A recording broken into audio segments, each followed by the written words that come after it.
বাংলাদেশের ক্যান্সার রোগীদের একটা মিথ প্রচলিত আছে, ভুল ধারণা। সেটা হচ্ছে যে ক্যান্সার রোগীরা চিনি খেতে পারবে না, চিনি খেলে ক্যান্সার বাড়ে। চিনির বিষয়ে আমি কিছু স্পেশাল কথা বলছি।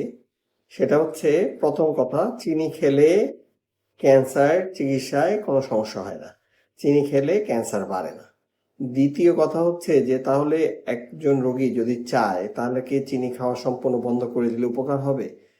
এটা আসলে প্র্যাকটিক্যালি সম্ভব না। একটা মানুষ দীর্ঘদিন যাবৎ সম্পূর্ণ চিনি বন্ধ করে থাকতে পারবেন না।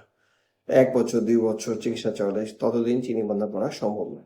তৃতীয় হচ্ছে যে তার প্রয়োজন অনুযায়ী ডাক্তাররা যতটুকু চিনি খেতে বলেন ততটুকুই খাবে। চতুর্থত হচ্ছে যে চিনির বদলে আর্টিফিশিয়াল সুইটেনার, জিরো ক্যাল বা এই জাতীয় কিছু খাবে কিনা, এগুলো আসলে না খাওয়াই উত্তম।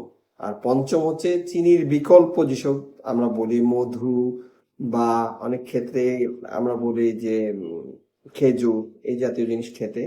কিন্তু এটা আসলে চিনির বিকল্প হিসেবে যে আরো বেশি ভালো তা কিন্তু না।